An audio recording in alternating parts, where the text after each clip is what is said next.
let's sit back to Ottawa. We have some video of Ottawa Police Sergeant Ali Togrol revealing a undercover operation. Oh, what could this be about? Let's check out this video.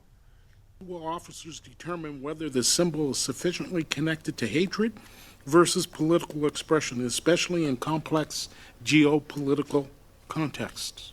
Perhaps we can throw that at Mr. Togrol? Yeah. We recognize that, hence why within 2 weeks of the mass number of demonstrations that we had after October 7th, we initiated our mobile hate crime unit, which included having hate crime trained members participate in demonstrations,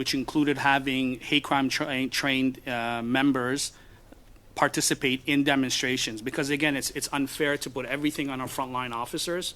Will officers You know, I find this staggering because I'm sure it's the same in Ottawa, although I haven't witnessed those demonstrations firsthand. But when it comes to the pro-Hamas camps in Toronto, going undercover? Are you kidding?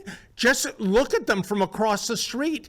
You are seeing chants for genocide, the display of swastikas, people cosplaying as terrorists like Sinwar, going into Jewish neighborhoods, vandalizing and firebombing synagogues and Jewish-owned businesses.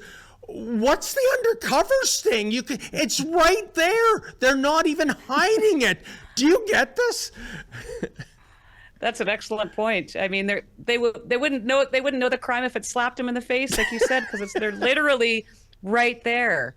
You don't have to go undercover and be a super sleuth to figure out what's going on. But I mean, there's obviously, especially in Toronto, I think our law enforcement has some serious problems, as we're seeing slowly unfold in Toronto.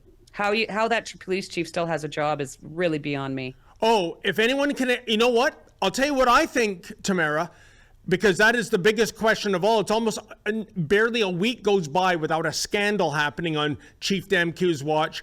I truly believe, and I have no proof, it's just a theory, he's got a file on some important people in Toronto, maybe even the mayor, who knows, and he's too much of a liability to cut loose because of their careers. Other than that, I have nothing. It does not make sense why he's still employed. What say you, Drea?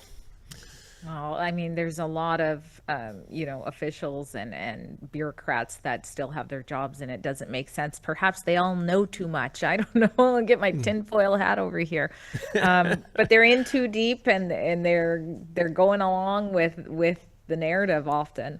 I don't know a whole lot about this person specifically because he's in Ontario, so. All right, then. Why don't we move along to, this is a story, and I can't believe the Carney Liberals will dig their heels in on this issue, given the stakes at play, i.e. a trade deal with the U.S. I thought we would have had that now. I thought that was the, rationale of elbows up. Which, by the way, is that not the most stupid slogan in Canadian political history? I don't know if you're hockey fans, you go into the boards with elbows up, you're getting a penalty. It's called, shockingly, elbowing, but never mind.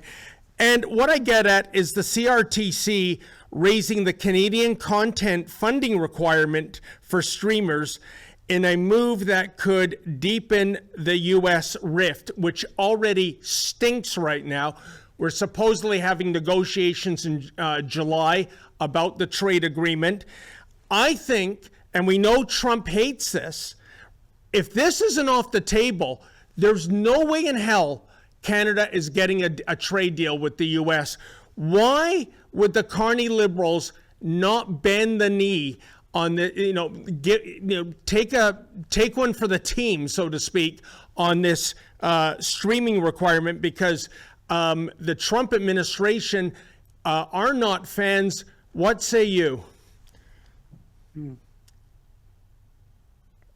Let me go ahead. We'll start with you, Drea. Okay, what say I? Okay, so I didn't make it down this far on our list here. We've been seeing this. What say me? Do you know anything, Tamara? Do you want to jump in? I was just reading I can.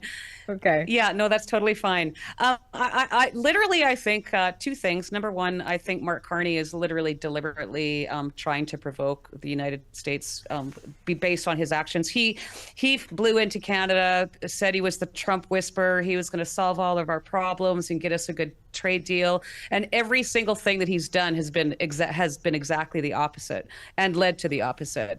I think we're also talking about a government that is running out of money, and they're just going to try and grab onto it wherever they can. I mean, what is the point of this? And if we're going to have more Canadian content, what does that mean? More CBC programming? Oh, yeah. And this is a direct attack on the revenue of these streamers. And I don't think it's going to sit well. And I mean, like, to die on this hill, given what's happening in the aluminum industry, the auto manufacturing industry, it makes no sense other than this, Tamara, to your point. Brookfield, I think, is basically running the country right now, and Brookfield is a U.S. company. It was moved from Toronto to New York. That was one of Carney's big lies that didn't get nearly the publicity it deserved. Oh yeah, that wasn't done on his watch. No, it was done on October 31st, 2024. Happy Halloween! And Carney was indeed chair of the company then. That was his first big lie, and he got off scot-free. So I think if there are U.S. interests that are benefiting from a weakened Canada, well, that's good for business as far as Carney is concerned in terms of his stock portfolio. I have some thoughts now because of that. Okay, so if you go out a little further and you see what Canada is doing, it does look like communism, and it does look like controlling the narrative. So we've already seen that Canadian news isn't freely shared on Facebook. It's not freely shared on Instagram, not to the fault of Meta, I would say, but just to the fault of the Liberals and how they're strong arming. We see Signal. Signal has come out saying, hey, we might step away from Canada because we are not going to conform to what they're doing. And we know Signal is supposedly, no guarantees from me, but a secure way for us to talk. So now Canadians potentially, because of these rules that Canada is coming up with, might lose that avenue of communication. We see that there is this desire for the Liberals to limit youth being online. So up to age 16, they want to put restrictions. Now, I think there's enough evidence to support that. As a mom, I think we do need to get kids off social media and screens. However, I don't think the Liberals are probably doing it for the right reasons. And that could be all about controlling the narrative and strengthening propaganda. So, you know what? And this is a very important point, because you see the lawyers of Signal and Meta and Apple saying the legislation as it is, they will not support, because the Liberals, if you look at the nitty-gritty wording of that legislation, they can get into your data unauthorized. And I don't know, when I hear the public safety minister, Gary Andang Sangari, hopefully I got his name right this time, saying, oh, no, there's nothing to worry about. If it's going with Gary's word versus the legal teams of Silicon Valley multi-billion-dollar corporations, I think I know who I'm siding with.